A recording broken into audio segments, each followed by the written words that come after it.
The New York City bodega worker who originally faced murder charges after defending himself from an armed attacker reportedly looking to leave New York City out of fear for his life.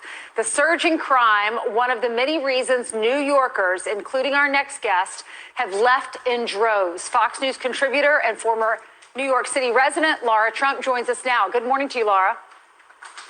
Good morning, Ainsley. Good morning. It's a sad story because he was just a hardworking American. He might have come to this city for a better life, and now he's forced to leave because he's scared about retaliation, scared about his own life. And it's horrific how he was treated here in New York after he was acting in self-defense. I mean, it is so sad, Ainsley, and so much for the American dream, I guess. And that's sort of what Jose Alba represents. You know, this was a man who, as you just said, he came from another country legally to America, wanted a better life for himself, wanted a better life for his family, and he was pursuing the American dream when, of course, he was forced to defend himself and then was charged with murder, with second-degree murder, held at Rikers Island. And had it not been for really intense pressure externally, he probably would still be standing trial for murder right now. But he felt so unsafe in New York. And I think this is the saddest part for New Yorkers, because there was no guarantee that this was not going to happen to him again, that he could go back to work and that things would go back to normal and that he would be protected. And I think so many people in New York feel that way too. It's a different city than it used to be. Even walking down the street, going on the subway, people feel a lot more nervous now than they ever did before. So this gentleman, Mr. Alba, instead of staying in the biggest city in America where we should be able to provide people basic protections from things like this, is instead going back to his home country, the Dominican Republic, where the State Department actually has a travel advisory for Americans traveling there because the crime there is so high. But he feels safer there than he does in New York. That is absolutely terrible to hear. You know, and these Democratic leaders are so soft on crime, Laura. I mean, families are leaving New York City. Y'all actually did that so that you could live in a safer area.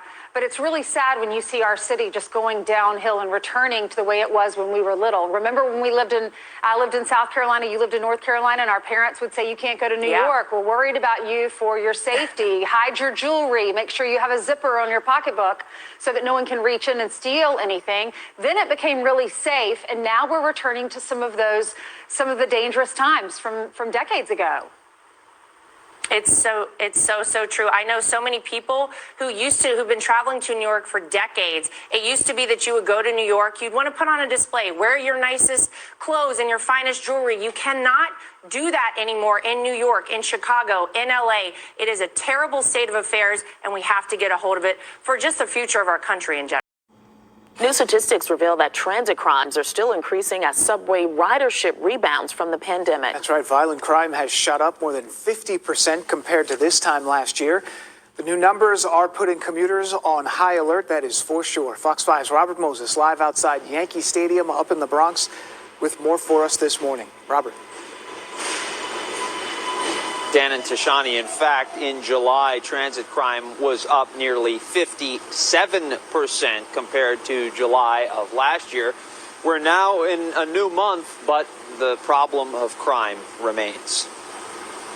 This morning, police continue to search for the shirtless suspect seen in this surveillance video, who they say stabbed a 33-year-old man in the back inside the 161st Street Yankee Stadium station around 1:30 yesterday afternoon. Authorities say the victim suffered a puncture wound and was taken to Lincoln Hospital in stable condition. Had the Yankees, who were playing in St. Louis, been at home, the station would have been more crowded. The subway system has been a dangerous place to be of late. Police want to find the suspect, who they say punched a 37-year-old man while making anti-Hasidic remarks while the man was on board an E-train at the Queens Plaza subway station back on July 26th. The punch caused a laceration to the victim's lip. And 11 days earlier, on July 15th, inside the Jackson Heights Roosevelt Avenue 74th Street station, police say a 37-year-old man was walking down an escalator when he bumped into another man who then punched him multiple times before fleeing towards Broadway and 77th Street. According to NYPD statistics, this July in transit proved far more dangerous than last.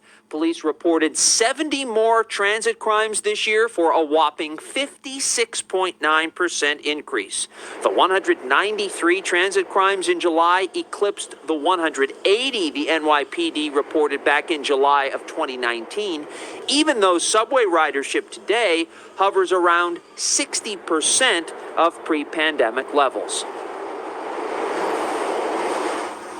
Police say they're treating that July 26th assault against the Hasidic man as a hate crime. So far, no arrests in any of these three incidents.